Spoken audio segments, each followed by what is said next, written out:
All right, and we are live. All right, hey, good evening, LinkedIn. Dave Wilson, Ring of Hire Show. Hey, it's Sunday night, right? Everybody's ready to go to work on Monday. Listen, I have one of the great guests that I enjoy having, Mr. Paul Falcone, on here tonight.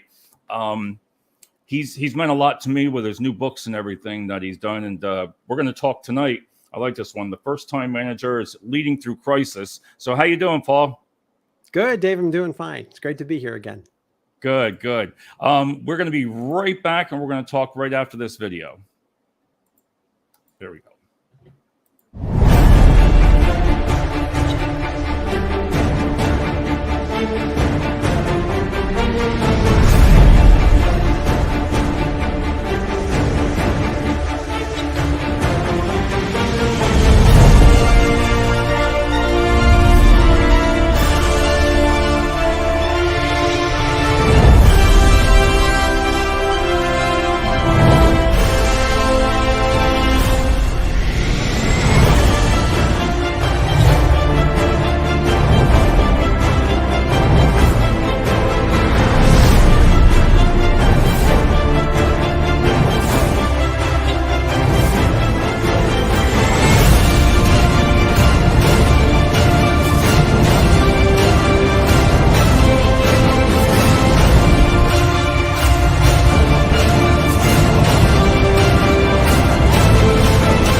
All right, what do you think of it?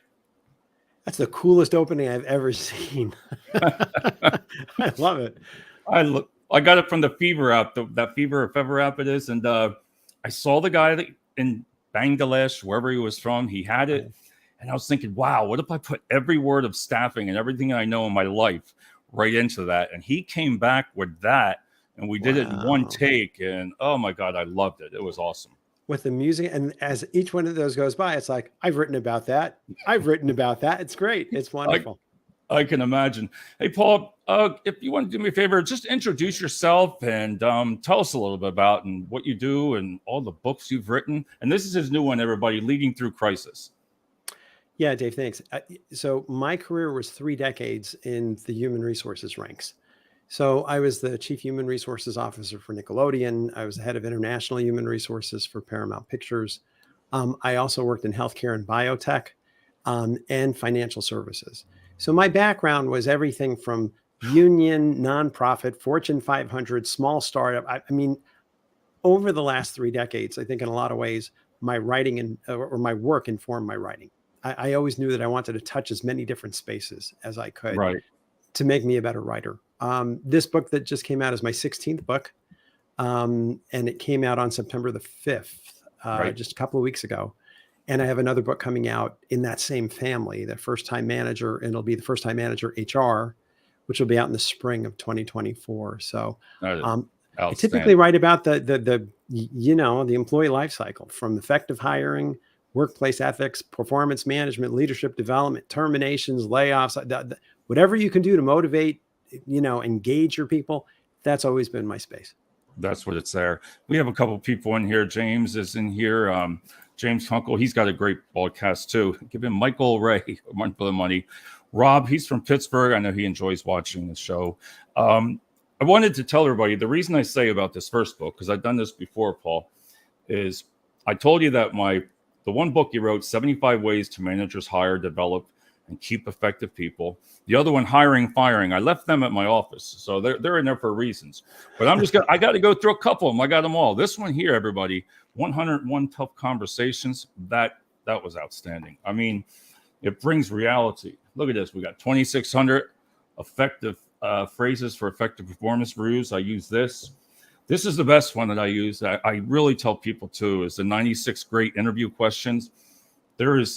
What I like about this one, Paul, is I like how you put examples of why the question you ask and what you feel you should get out of it. I like how you give the multiple things on. That's my best thing, even from looking at somebody's body language.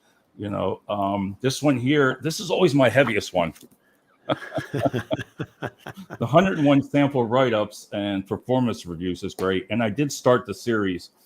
This is the series that you were talking about. There's 5, right? Correct. Yes. Okay. Yeah. Very good. Wow. No one has read my stuff more than you have, Dave. I am so impressed and very thankful. I got them all. And the reason I've told you, Paul, that I've liked these books so much is I wish, I'll say it over and over, I wish I would have had these books in the 90s, because I only learned by going through everything. And I only had managers. We didn't know nobody knew how to do the stuff that you talk about in this book. Nobody did.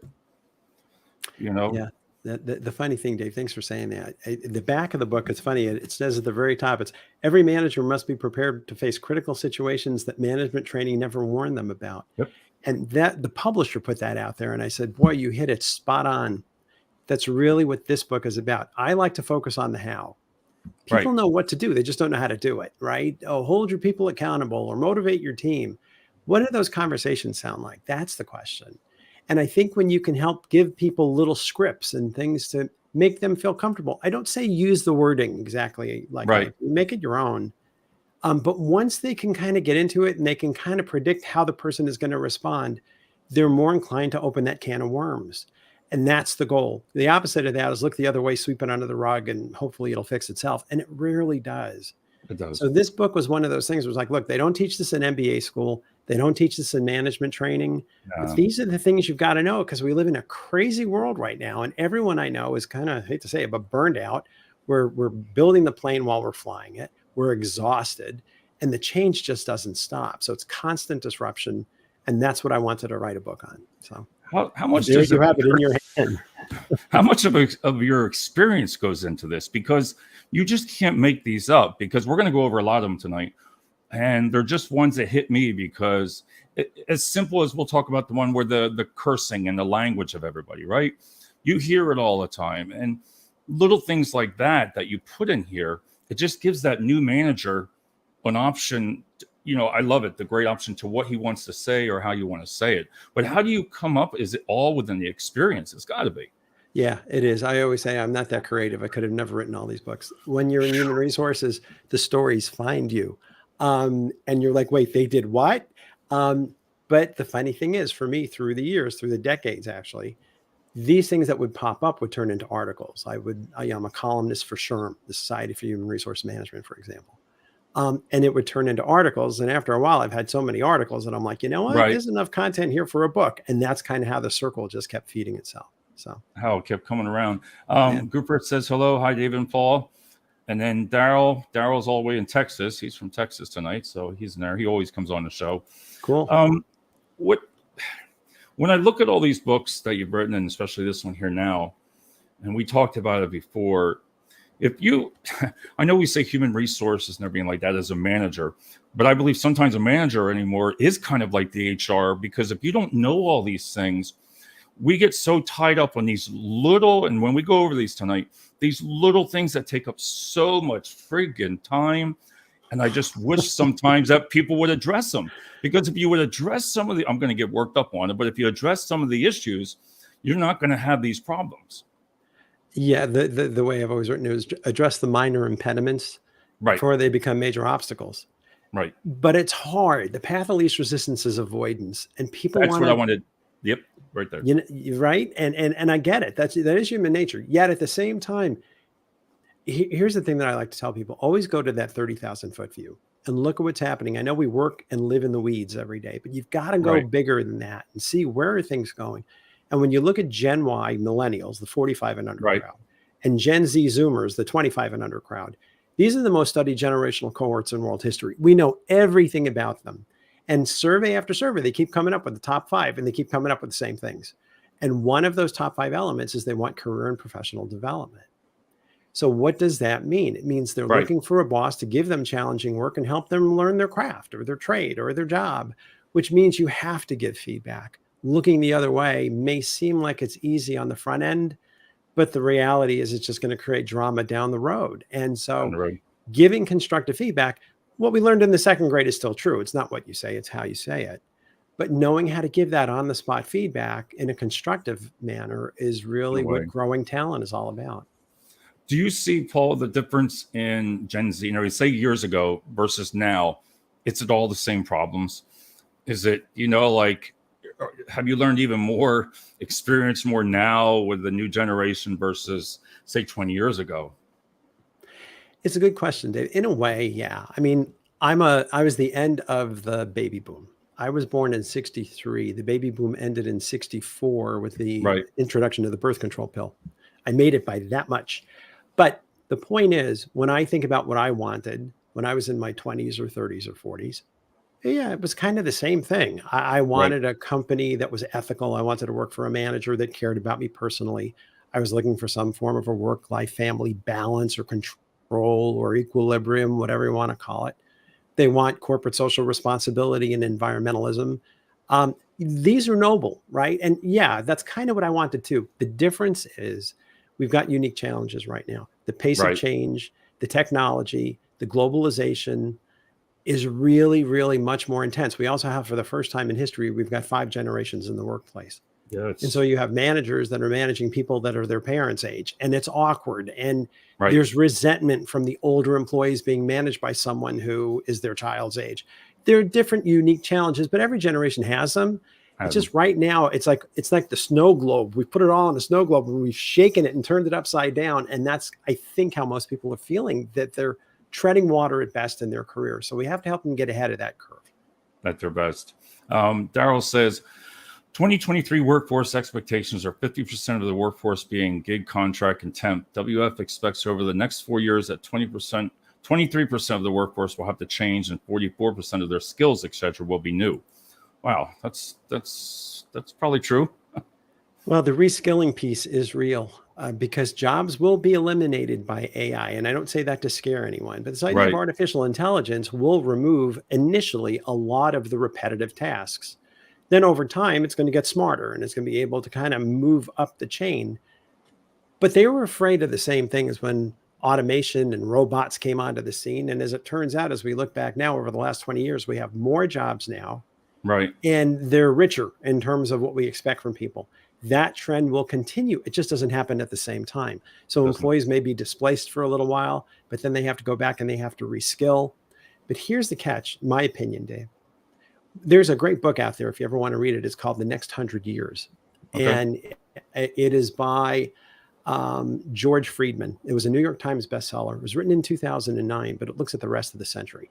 And one of the key factors in this book is talent scarcity, and it's global. Okay. It's all the industrialized nations. We're seeing talent scarcity for the first time coming out of COVID, because realize we don't have waiters, we don't have dishwashers in the restaurants to keep the Right. doors open, right? But the reality is that's going to be the rest of the century. So one Right. of the most important tools or skills you need to grow, especially if you're a business owner, you have to make sure your managers know how to grow talent. It's about talent management and talent development. Talent acquisition is always going to be important. Don't get me wrong. Right. But it's not going to necessarily be there when you need it, as we've come to expect it. Okay. And when the baby boom was born in 1946, after World War II, until 1964, when they introduced the birth control pill, 77 million babies were born, 10,000 a day. Right. Well, the catch is in 2011, the first ones turned 65. And from 2011, now add 18 years to 2029, 10,000 people a day are retiring in this country. And the second problem we have is you have baby boomers like myself, where I should still be, quote unquote, working full time, but I Right. became part of the gray resignation. I want to run my own business. So about a year Right. ago, I opened my own consulting firm. And a third issue you have is when they introduced the birth control pill, that gave birth to Generation X. And Gen X was also known as the baby bust generation. Only Okay. about half the size of the baby boom. So there's Right. these the lack of talent is real. And even when you look globally, Japan has roughly 125 million residents. I think that number is going to be closer to 88 million from what I read by Right. 2060.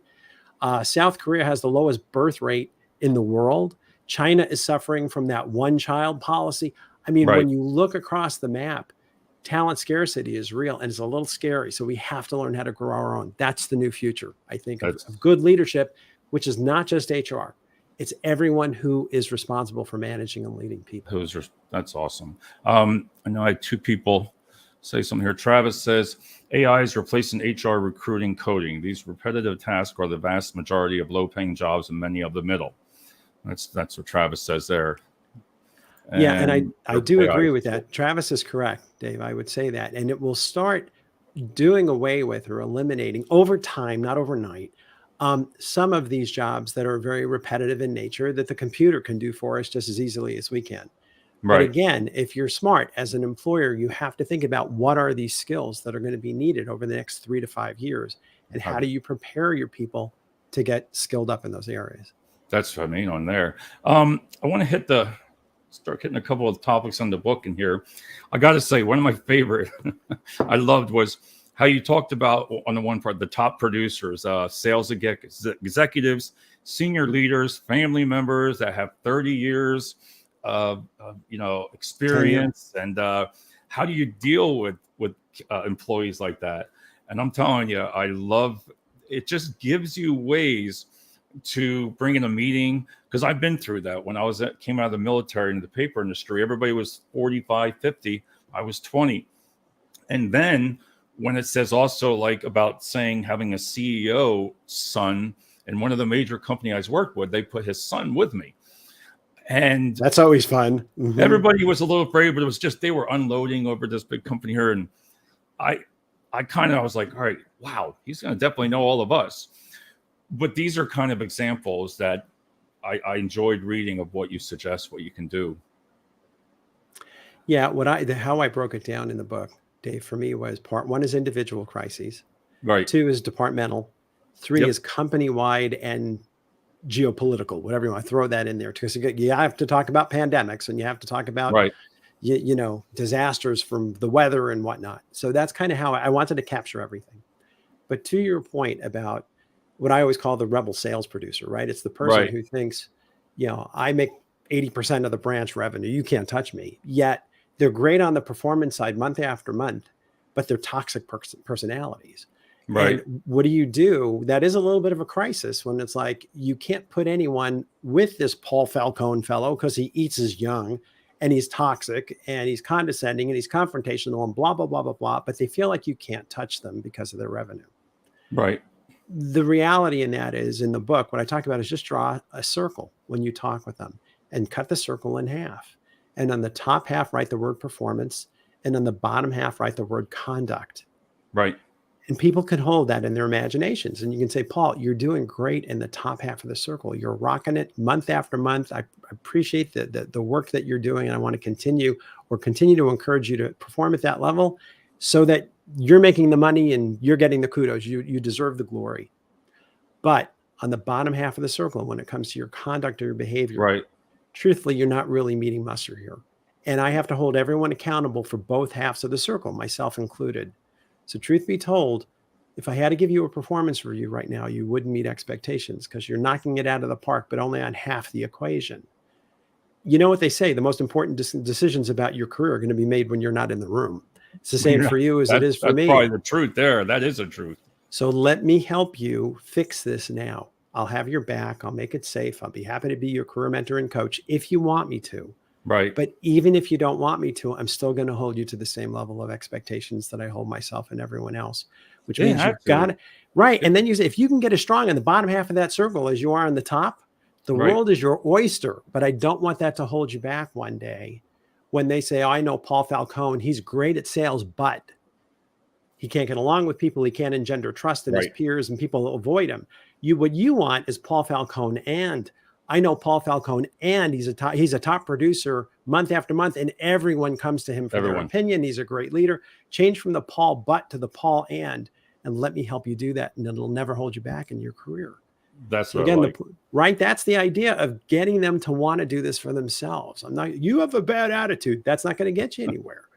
But if you can make it in their best interest, you'd be surprised how people turn that around. How they turn it.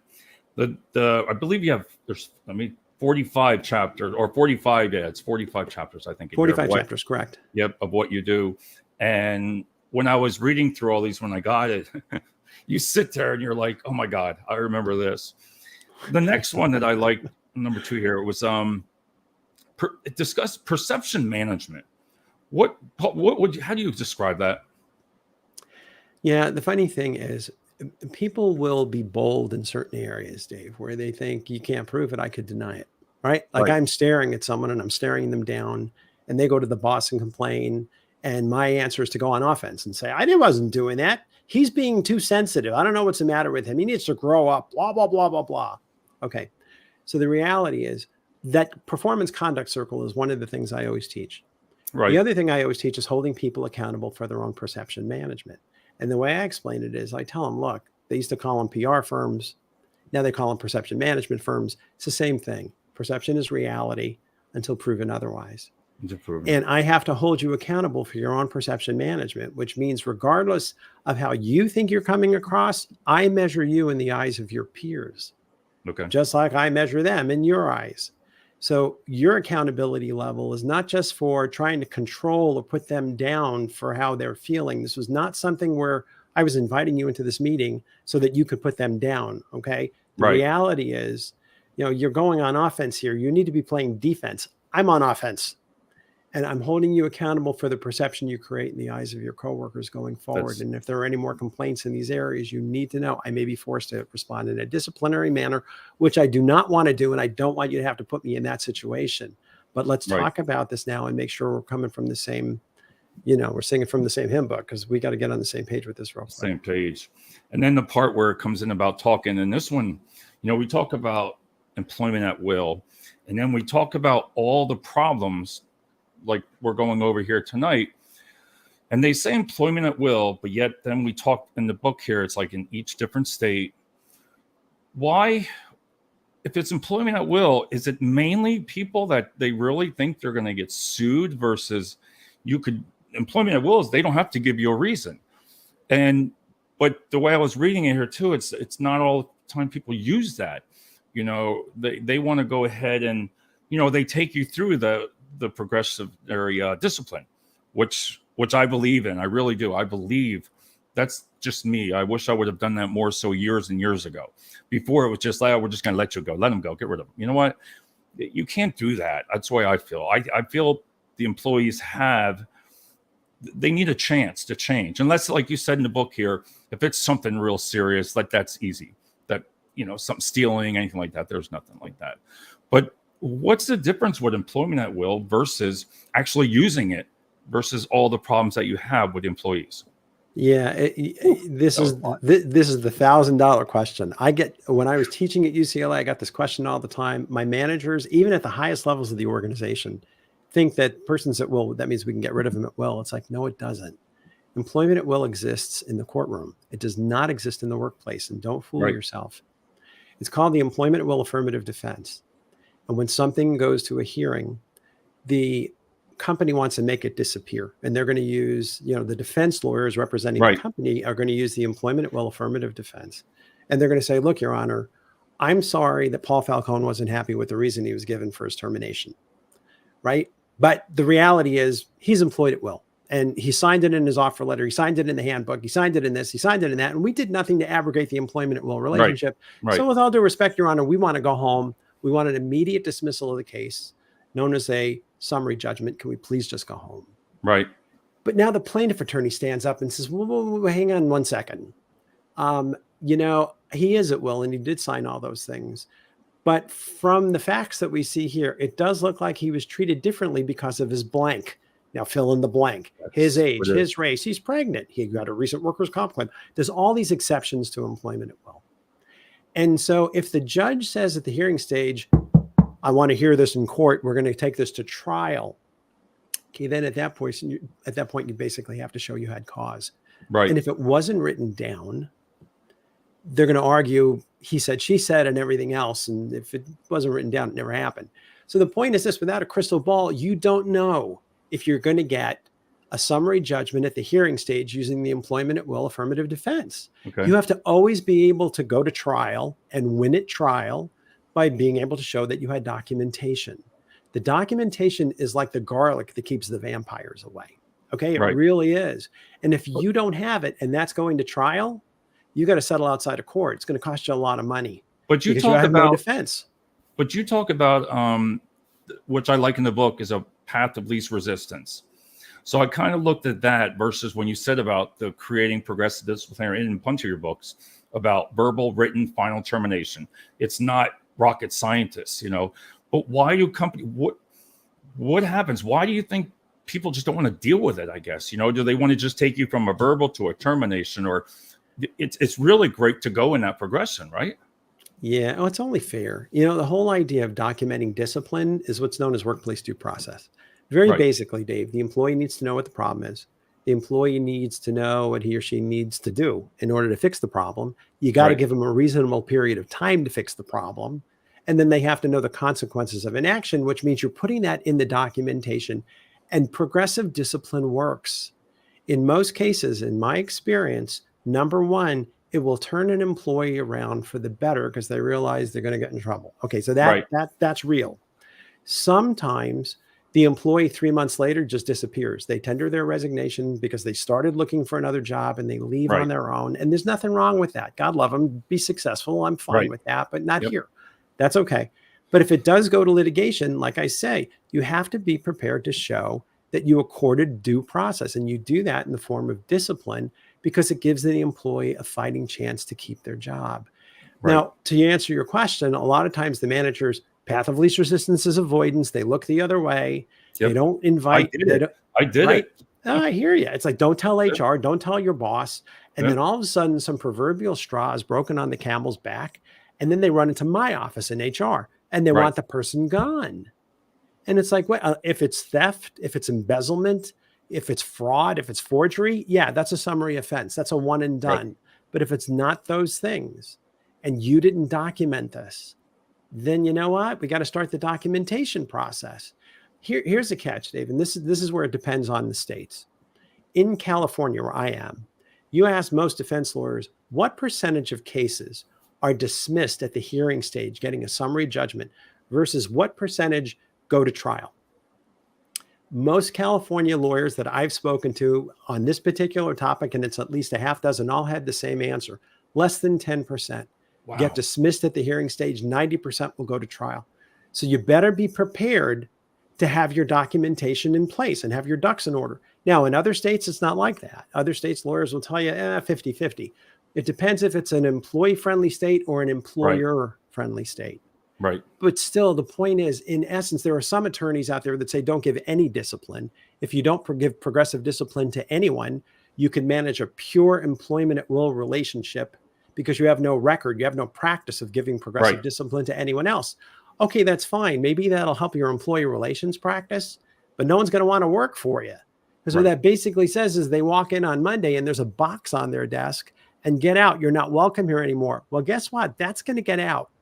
It's going to get And out. your Yep. employees are going to realize that's how they treat people around here. And Yes. you're going to have a hard time finding people. So again, just be reasonable about this. If it were you or if it were your child, you would hope that an employer would give you and or your kid a chance to turn things around rather than press a magic button and make them pop out of the toaster and be gone. And that's what I mean. And that's what I like about the book, everybody, because when you're reading different chapters here, this is what it talks about here. And as simple as that is, that question can really it brings up a great conversation. And that's what I like about the book again, is it really makes you talk about it. Just walk through, because you can have different examples of what to do. Rob had asked, does an employee have a chance if it goes to court? Rob asked. Yes. He just asked that. If it has a chance to go to court. Does an employee have a chance if it goes to court? Well, yeah. I mean, it all depends on whether you can find an attorney to represent you. And it depends on each case. Each case hangs on the facts. So the answer would be yes. But here's a thought too. And if you don't mind, Dave, I'll just say for real quick. No. When you're going to terminate someone, don't do it Friday afternoon at 5:00 and sweep them out the door, push them under the rug like they never existed. That's a mistake. Right. Termination should happen early in the day, early in the week. Do it Monday or Tuesday morning at 10 o'clock. The reason is people have questions. People want to talk to somebody. Yes. And it's humane to do it so that I tell people when I terminate them, even for a cause, it's like, thank you for everything you've done for us. You're right. I mean, unless they stole from us. I mean, that's different. But shy of that scenario, it's like, make me your concierge. I will help you if you need help with your unemployment claim, your COBRA application, if you need help with your resume, if you want to even role play about interviewing. I'll be there for you. Call me anytime. Because the funny thing is, a lot of workplace violence happens on Monday morning. Why? Because they sweep them out on Friday afternoon, and to an unstable mind, now they have 2 days to sit on it with no one to talk to. Yeah. And then, God forbid, Monday morning, they seek their revenge. So again, I'm just saying, be kind. And you put that in the book there about that's exactly what you said, because you put minor problems, not warranty right. Oh, it helps showing employees what is wrong. I'm sorry, about helping them out. Talk about the resume. A lot of people might say that's kind of weird, or that I don't agree with that. You know what? I think you got to try different things. I think it can really help. Some people know when they're going to be let go. They know it's coming, and if you give them an opportunity to show or help them, it could be different, and I believe it could be. Well, the funny thing is I only offer a vision. I'm not saying that everything I do, everyone is going to agree with. So pick and choose what you like. But I do think you need to have your own leadership philosophy. What is your leadership brand? How do people define you? Even when I'm doing executive coaching, Dave, the question is, would you want to work for you? And or with that top sales producer, the question is, if the whole company followed your lead in terms of your behavior, would you be happy with where you took it? Right. You've got to drive this career introspection. I want people thinking about things. I don't want them coming in like automatons doing their work every day, day in and day out, without giving greater thought to how do they add value to the company. I tell people, my employees on my team, do not live a comma life. I do not care that you do phones, comma, filing, comma, correspondence, comma.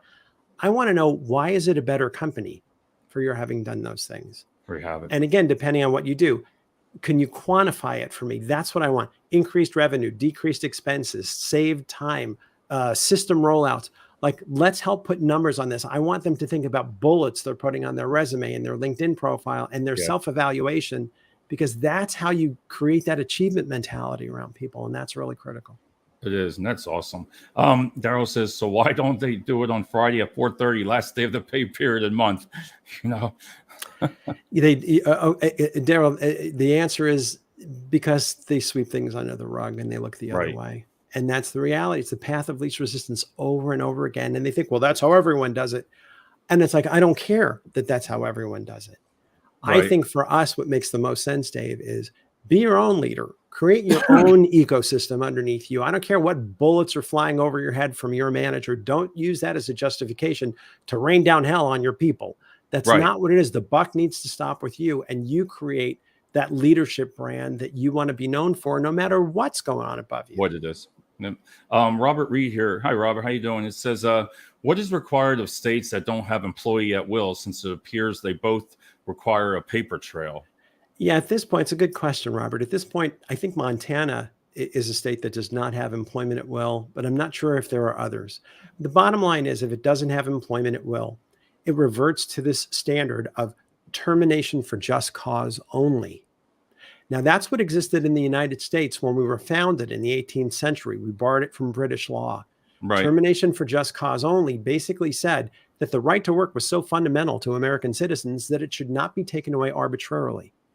Where that changed was at the time of the Great Depression. Congress came together and passed a series of laws that created this concept of employment at will. And we know what it looked like because we saw the movies, right? It's the factory with guys, usually guys, lined up down the street to get in. One guy hurts his back, he's fired, gets the next one in. One guy gets killed, he's done, get a next one in. And it was crazy. But then we went into World War II. And after the war, we never rescinded employment at will from the books. I don't think it was ever intended to continue, but it did. And then in 1980, the final change on this was in California. It was a case called Tammany versus, I think it was Arco Oil, if I'm not mistaken, Dave. But basically, California said, wait, there can be exceptions to employment at will. Basically, you can't terminate someone, quote unquote, at will if you're violating the public trust or you're violating public policy. Once they put that exception to employment at will, employment law firms grew all over the country. That was it. There was a new field of law, and this tort of wrongful termination and then harassment and these other things all kind of came into play. So it's interesting. This doesn't go back to World War II. This only goes back to about 1980, but that's when really we saw the growth of the employment law bar. And now we see it all over the place. You see it. The next part I like too is, again, people, leading through crisis, what I like about this is it talks about, even when we talk about layoffs, you put in there, whether positions were eliminated, layoff versus furlough, reduce hours. You talked about reduction in the force, permanent elimination.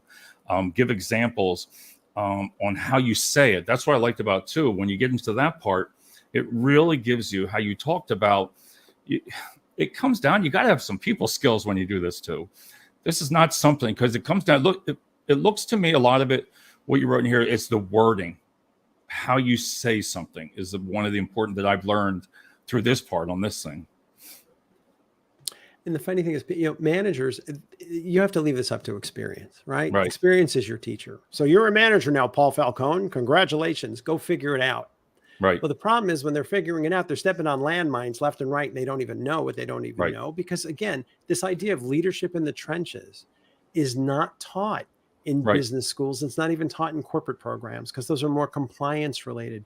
And it's funny, Dave, we've kind of lost the ability to sit around the campfire and have the elders pass Right. wisdom down to the younger generation. We've become too busy for that.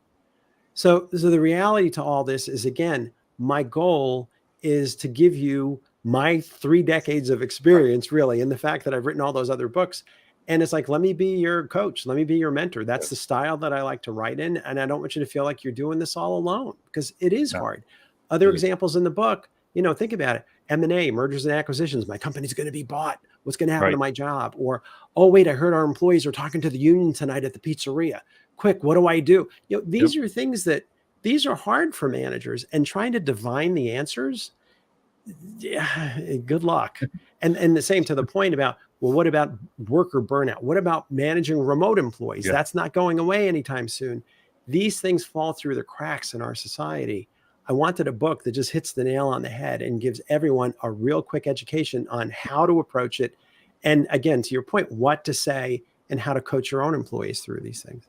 Yeah, because what I like, again, the choices, and you give sometimes 2 or 3 different choices. I like how you do you write a story about what's happened in the office, and you've given 2 or 3 examples of it, so it can go either way, and that's what I like about it, because nobody teaches you this really. It's what I've learned when I was evolving, I always say, is I just watched.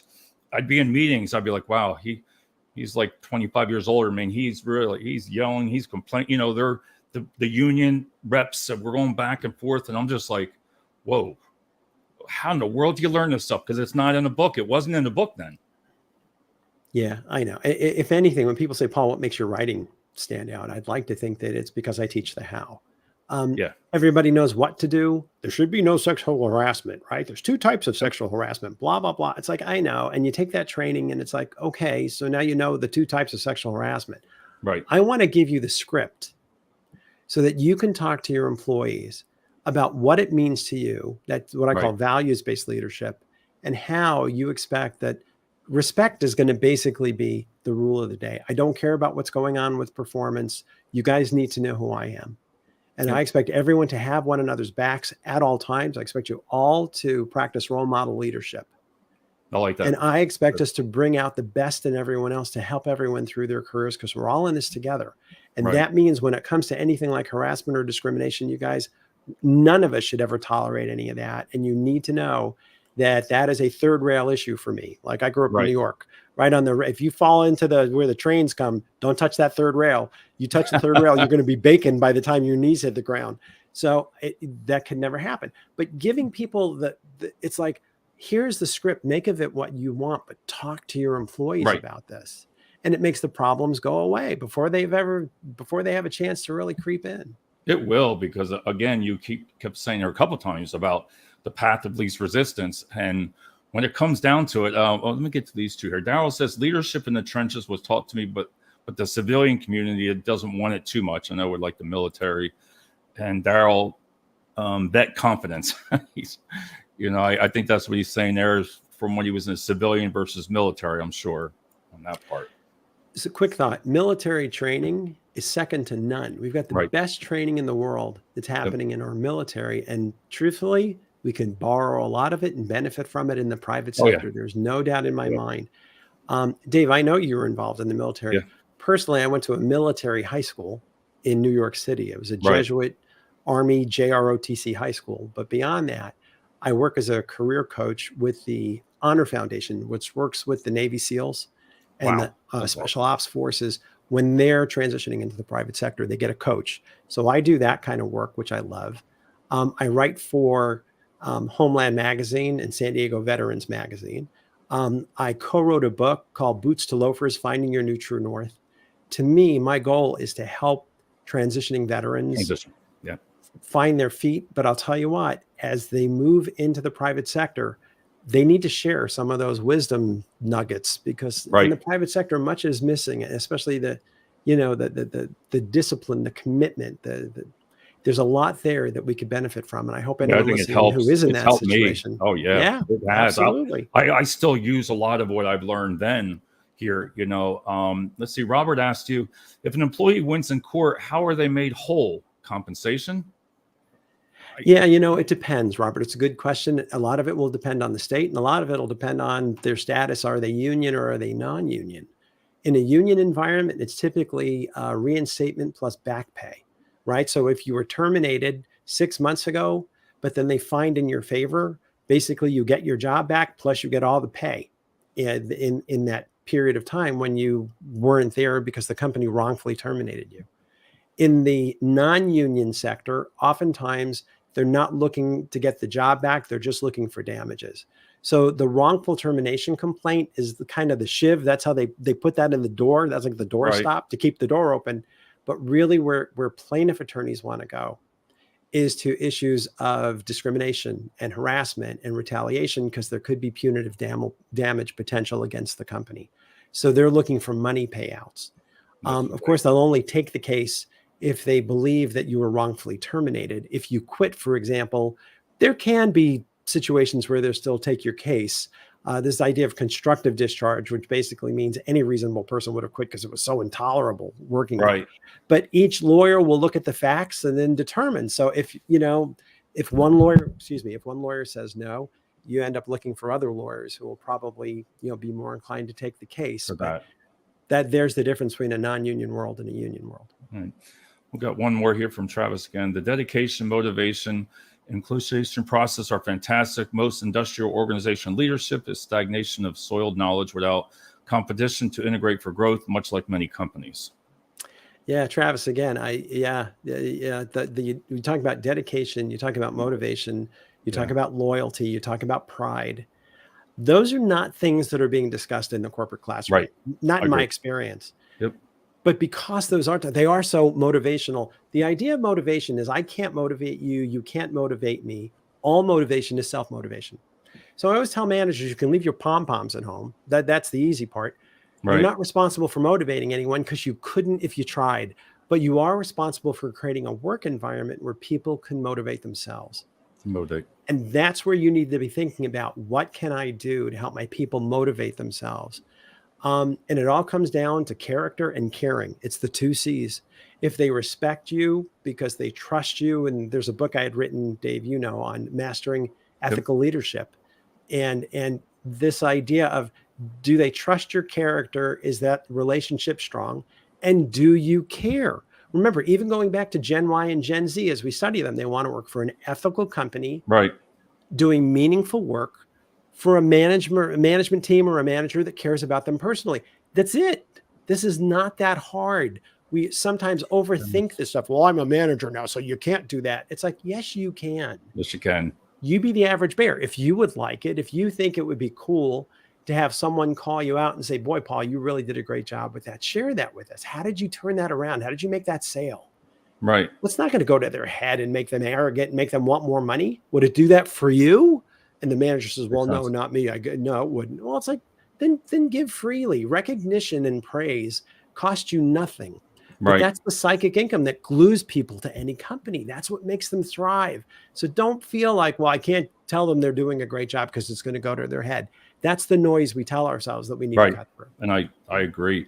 I want to see if I can get this out right now. What I've noticed, Paul, in the books, there's so many things that we talk about here are little. I mean, again, for just little things that drive everybody crazy in the meetings, it gives you examples versus like how you're doing your job right or anything, or production's low or anything. You know how the books are out about that, saying about how do you motivate for people for work, motivation. But here, there's just so much that ties you up in so much times of your day that if I really believe if somebody would read some of these, that they could learn to get away with that and have time for other things. By confronting the issues, you're going to gain more time and doing things that employees are going to like more. That's just me. No, I totally agree, Dave. So in that 5-book series, one of the books was called Leadership Offense and one was called Leadership Defense. And I just take the sports metaphor, right? Offense is growing and developing your people, growing talent, motivating, all this kind of stuff. Leadership defense is accountability, knowing how to hold tough conversations, knowing how to document and structure terminations. You've got to do both. You can't do it all with a carrot. I don't judge anybody, but some people aren't really all that into the job, or for whatever reason, you have to have the leadership defense piece ready to go as well. And I think that if we change our sponsoring thought about who we are as a leader and what our brand is going to be and what I want people to say about me when I run into them 20 years from now in the mall. Right. If someone says, Paul, I always give the example of Ashley, who was on my team at one of my companies, and she was the coordinator. She was fabulous at what she did. And now she's a senior VP of human resources at DreamWorks Animation. Wonderful. But I ran into her and she's like, Paul, I could have never gotten to this point in my career without you. I still think WWPD, what would Paul do? You influence me so much, etc. The point, Dave, is that's why we work. It's not for the paycheck. It's not for the benefits, although we need those. Right. It's, leadership is the greatest gift the workplace offers. It helps you touch people's lives, grow people's careers. It's very rare that you get a chance to have that kind of influence on people's lives. If we could look at it that way, we would see it all as a blessing. And it's really kind of a cool thing. It's a nice place to be. That's awesome. Another part I liked, one of the chapters on employee assisted programs, the EAP. When you talk about employees in crisis, agitation employees, moods, blaming others. One problem turns into too many, goal shift, gossip, employee taking sides, substance abuse. How do you deal with all that when you have multiple people like that? You have multiple employees going through with that. There again, I don't think that's utilized as much as it should be. Yeah. It's there. I wanted to ask you, can they request to go? Can you mandate? Because we talked in there about mandating. You can't mandate somebody to get help if they need it, I'm sure. Maybe I'm wrong. No, you're not wrong. You're correct. So here's the scoop. These, what I call dysfunctional team turnarounds.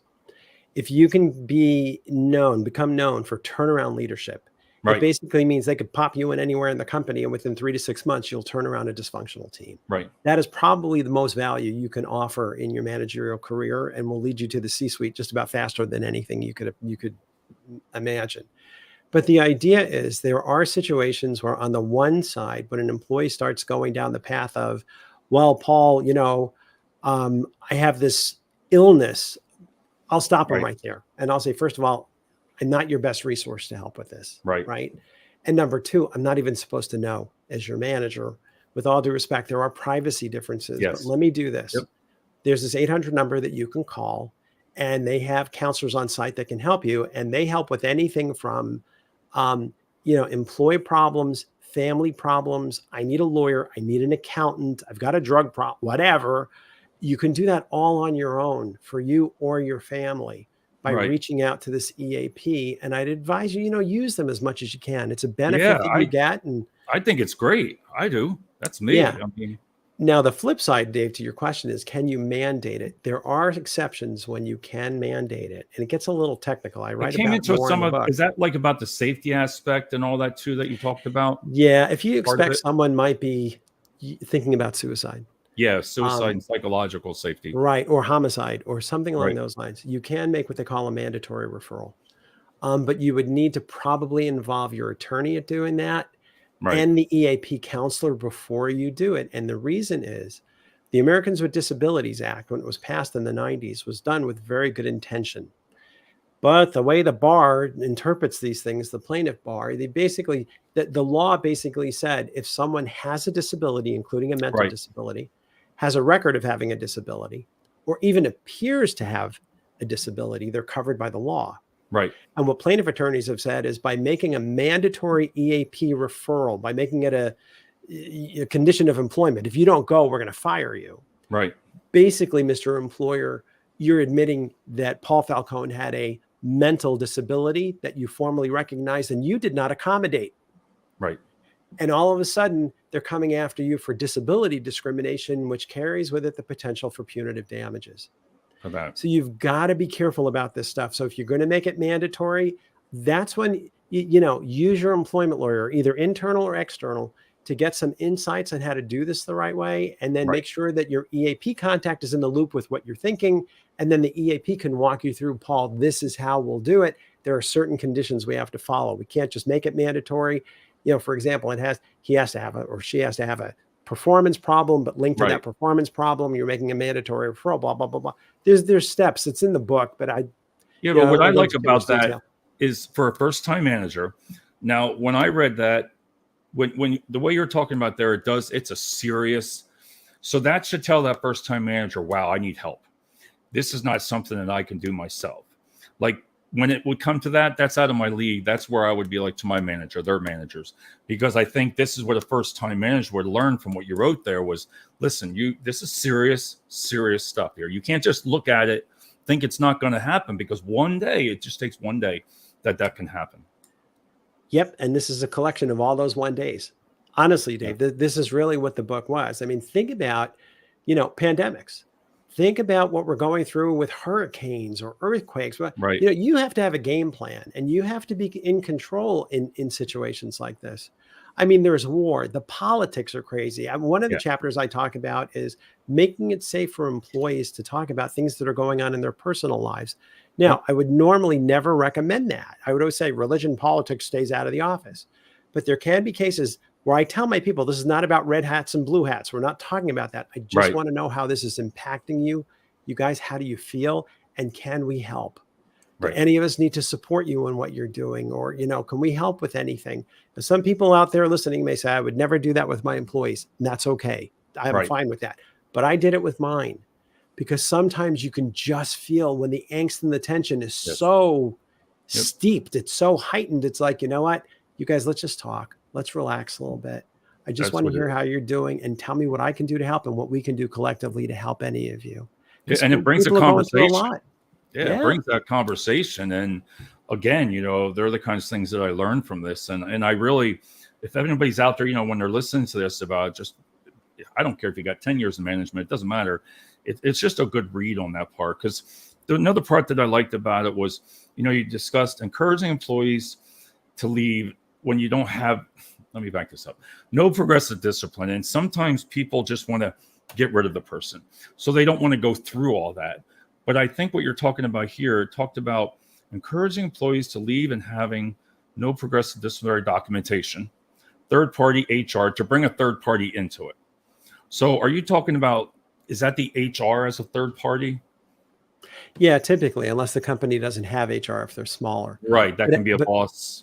Yeah, but as a rule, Dave, my point is this: leadership is a team sport. Okay, it is not, well, I'm the manager, so I have all the answers. That's not what it is. Right. You have to know how to keep your ducks in order and your allies in the loop. Your first ally is always your boss. And then your second ally is to your side, who should be your HR person. If your company doesn't have HR, it may be your in-house lawyer, whatever it happens to be.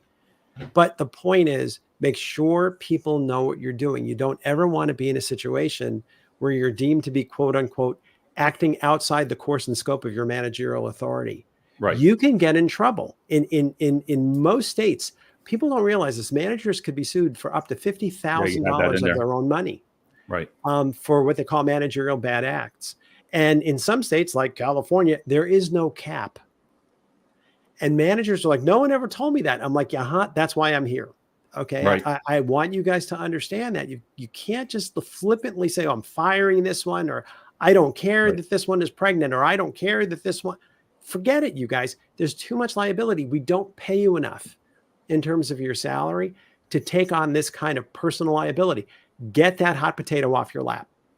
Well, because I think when you said that, there is a third party by bringing somebody in different out of the scenario. Is that what you're saying too? Like another manager out of another department, let's just say an example. I've seen that to where they brought somebody in that didn't really know any of us.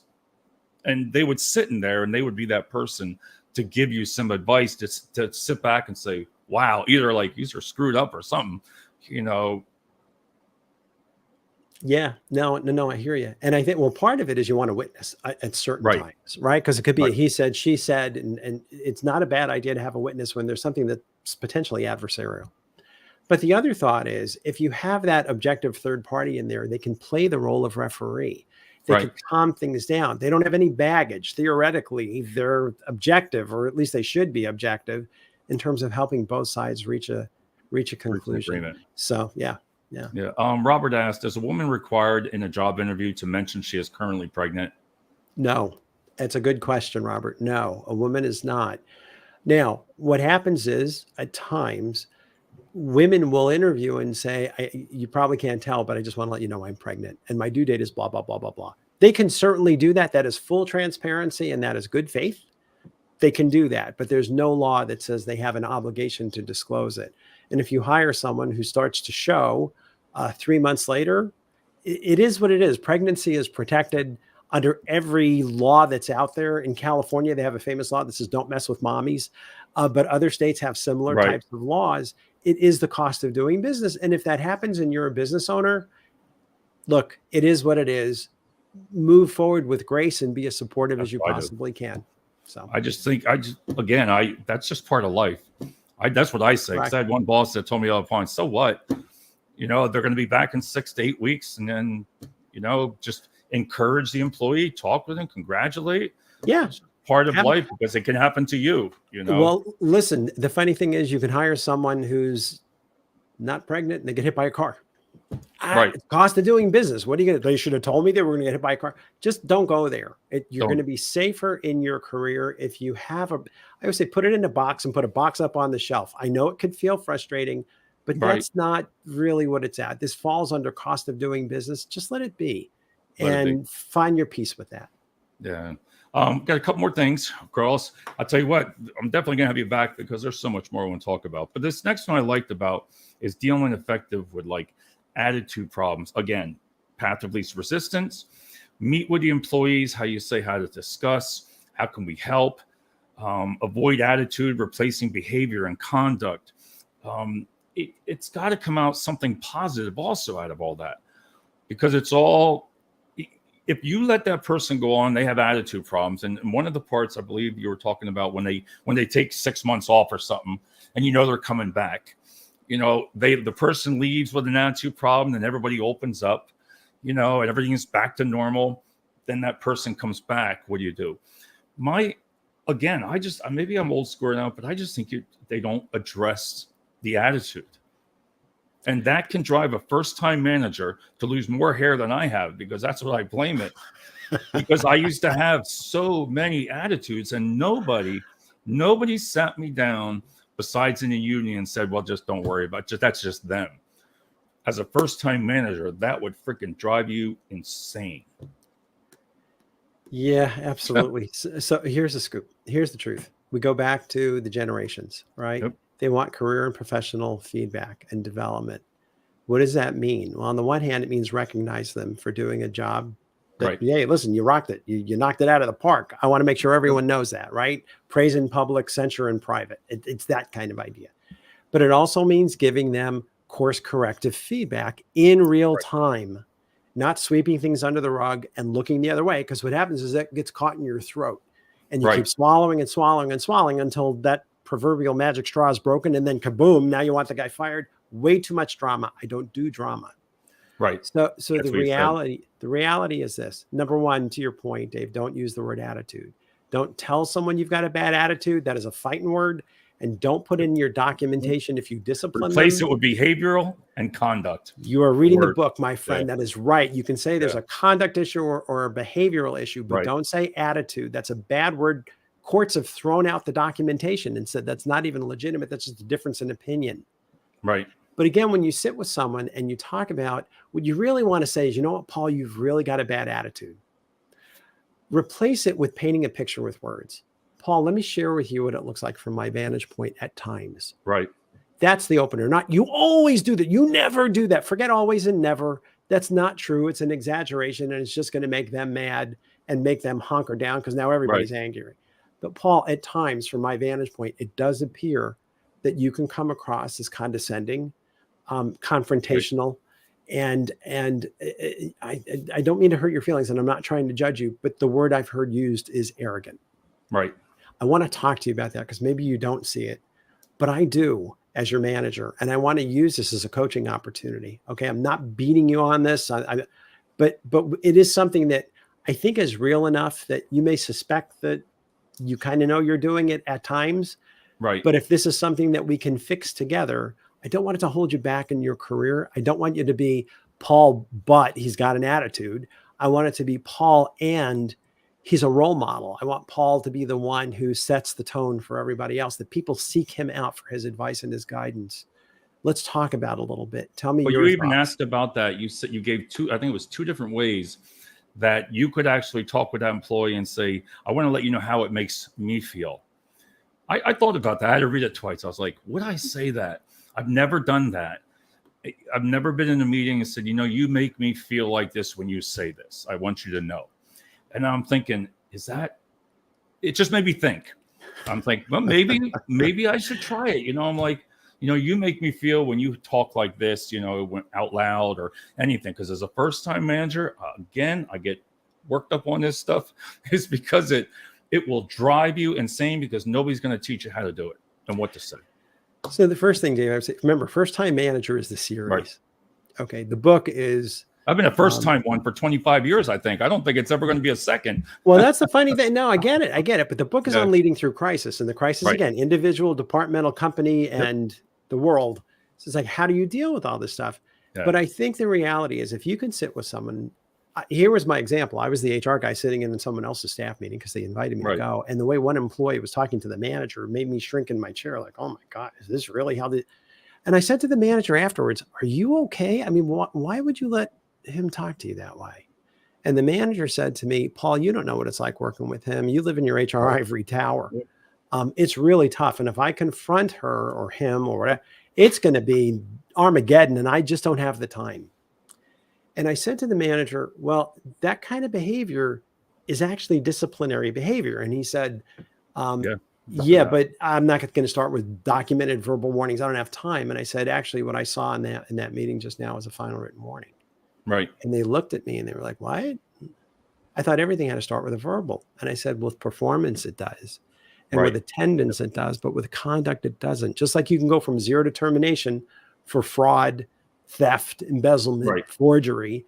You can go 0 to final written warning for gross insubordination or anything along those lines. And they were like, really? See, that's what I say. Managers don't know what their rights are either because they don't train this stuff. Yeah. This is what I'm talking about. It's a little bit of bringing fire to the cavemen, but in a sense where I've been in these trenches for 3 decades across multiple industries, across multiple countries.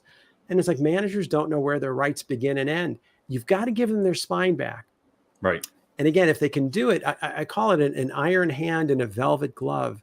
They need to be confident about what they're able to do, and they need to know what they shouldn't be doing, but they have to be able to deliver it in a way that is caring, yet holds people highly accountable. Right. And I think that's where the match happens.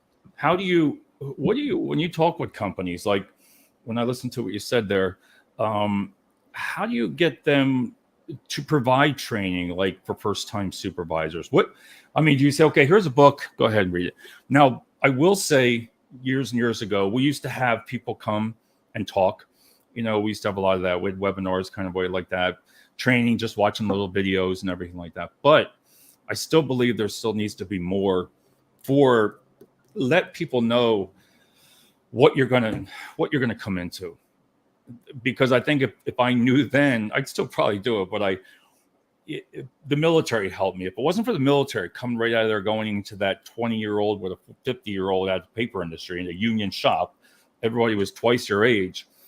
That really taught me right there about respect, about trying how to get that employee to kind of like you. I know it sounds weird, but in the union, if they didn't like you, it was a tough pill, boy. Whew.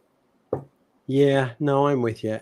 Dave, let me say that one quick thought on that. Yeah. So my logic is tell me about your favorite boss. And when I do this in my UCLA class, or I do it in companies, people raise their hands and you start hearing things like, well, my favorite boss was someone who really had my back. She made me feel like I could do no wrong. Or My favorite boss was someone who challenged me to do things that I didn't even think I was ready for. She Right. seemed to have more faith in me than I had in myself. My question after we go through 5 or 6 of these examples is, you guys, are you describing their beingness or their doingness? In other words, is this who they were or is it what they did? Right. And usually, I know it's both, but which one would you pick? And they usually start with, well, it's what he did or what she did. And then as they're talking it through, someone in the room invariably says, well, you know what? I think it's who they were. Who they were. And it's who they were that drove what they did. And it's like, bingo, you just hit the nail on the head. Maya Angelou, the American poet, said, people may not remember what you said. People may not remember what you did, but they'll always remember how you made them feel. That's true. I So agree with that. Yeah. The reality becomes the best bosses are the ones who have your back. The best bosses are the ones who give you room to learn and grow. The best bosses show an interest in your career and professional development. The best bosses just give you that warm and fuzzy. And we're human beings, which means in the 2nd grade, we did the best work for our favorite teacher. Right. And as the saying goes for non-humans, happy cows make more milk. How do you create the right and certain circumstances to make your employees fall in love with the company and become their favorite boss? That's the prism. Favorite boss pulls it all together. Discretionary effort, innovation and creativity, loyalty, trust. It all goes together with that very simple thing. Am I paying it forward? Am I being to my employees what my favorite boss was to me? If you just do that exercise alone, your career will skyrocket. Yeah, because you can always remember that stuff. That's the easy stuff. I still learn it all. I keep going back and forth. And that's why I told you, I think would I miss management, and I think my best thing what I love again about the books is, again, I wish I would have had them, but now I would like to teach somebody to like I watch and I'm like, oh, been there, done that. I watch it sometimes. I'm like, why won't you do this? And Dave, it's not me. It's not my job. But you see the mistakes you made and you really want them to learn, and this book here will do that. Thank you. One more thing I want to talk about tonight is the big one here is performance appraisal that you talked about. When you get a new team or you get new employees coming onto your team that have been with the companies for a while, and you start doing their performance reviews and, you start going into them, this here walks you through a lot of things I wouldn't have thought of is you need to do your research on the employee too. That would really help, because how can you, I've only known you 2 months, you've been with the company 10 years, you're coming over to me and you could be in a problem. You could have been a problem child. You could have been something like that. But I think you really need to do that, because that person in the reviews is expecting, wow, I've done all these great things. And this here gives you, it's like, no, you really have choices to do in that perspective. Yeah, when it's an internal transfer, you got to do your due diligence. Now, it doesn't mean that if you're having a problem with an old boss, I assume you're going to be a problem child on my team. I don't judge. I come from observation. I have the right to do that. But no one wants to be judged, and I don't want to judge anybody. Right. But at the same time, you have to set the expectations. So I'm going to look in their personnel file. I'm going to look at their prior performance reviews to get a feel for how they've typically been graded. And I'm also going to talk to their last supervisor, because I want to get a feel for strengths and weaknesses, which usually happens before I hire that person. But let's assume it didn't. I still want to go back and do the due diligence by talking to them. And in a lot of companies in a transition year, where you may only have the person for 2 months or 6 months, and then the performance reviews are due, they'll actually do a joint review where you can put PF, Paul Falcone's comments, and then, JD, John Doe, that person's comments and whatever. And you can kind of bifurcate. You can separate the feedback. So it's a joint feedback. And that's okay too. You can also wait and say, you know what, we're going to delay yours 90 days because you've only been here 2 months and I need a little bit more time. You've got different options. The point is, it needs to come from fairness. And I would say, even if they're a problem child on someone else's team, doesn't mean they won't thrive under yours. But like vice versa, they may be the stellar superstar at their current role and have problems in your firm. And this goes with new hires from other companies versus transfers within your own company. So I like the idea of transparency. I like the idea of talking to employees about this so they know how I'm going to approach it. And you even said that in there. You put that in there about, again, I'm trying to, I had to read it again. I'm like, would I do that? You can actually, when you learn about that person through their records, it's not a bad idea. You talked about in the book here to talk to them about it. Bring it up, have that one-on-one meeting, and the importance of one-on-ones with that. And it's okay to bring that kind of things up, because that made me think about what you just said about, well, maybe they'll thrive more under me than you, in a way. But again, I'm not going to sweep it under the rug and look the other way. If this person had a failed annual review, let's assume in a union shop, right? Layoff happens and this person gets bumped into my unit. Okay, fair enough. But let me look at the performance review from last year.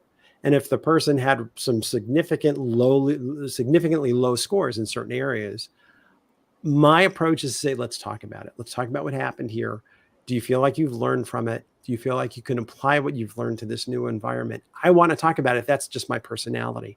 Other people feel like, don't want to know about it because it's too hard to talk about, or I just want to wait on my own and see how it goes. And it's all fine. There's no right or wrong. But my style is to be more transparent with my people. And I think that's where the trust comes from. I get quick thought, Dave, when you look at a bell curve in general, there's a 20-70-10 kind of distribution that makes it a bell. 20% of your employees are stellar. 70% are doing well. They quote unquote meet expectations. They're fully successful and they're doing fine. 10% are probably having problems, being disciplined and or structured out of the company. The problem I see is managers spend a disproportionate amount of their time on the bottom 10. On the bottom. If they have any extra time, they'll spend it on the top 20% at the front of the bell curve, because those are easy. Those are the ones who are all self-motivated and they only have good news. If you really want to make a difference in your organization and throughout your career, think about moving in the middle. It's the 70% where you want to focus on development. If you can move some of those 70% into the top 20%, man, that again, that's turnaround leadership. That means you know how to grow and develop talent. That is going to be the key. I like that. I never heard that before like that. And it makes sense. It really does. Because when I told you about in the beginning of all these things, of all your books, it's all about simple little things that it gets tied up. But if you did everything and you confronted, and you'd have more time to be able to focus on those other things. Yeah, absolutely. And the final thought, Dave, I'll share with you is this. On Wall Street, publicly traded companies have 10K and 10Q reports, right? The 10Q is the quarterly, and it feeds the 10K, the annual report. I think the same thing needs to happen with employees. You need to spend time on a quarterly basis with your employees, no interruptions. Usually it doesn't take more than 30 minutes, but you could book an hour. But here's the thought. They're responsible for putting the time on your calendar. They're responsible for the agenda. And your job, and you tell them this, is to coach. This is what the purpose of that meeting is. I want to hear about how you're doing towards your goals. I want to hear about your career and professional development. I want to hear however I can help. Now, you should have some questions in your pocket just in case it gets quiet or gets awkward. You want to have certain questions there, which I list in the book. But the point is, get them on that rhythm.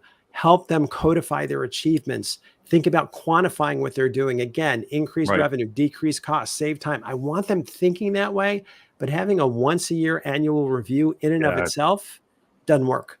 It's just not enough. They want real-time feedback, but they also want their annual scorecard. Because you're just telling them one time, and usually everybody knows what you're doing anyway.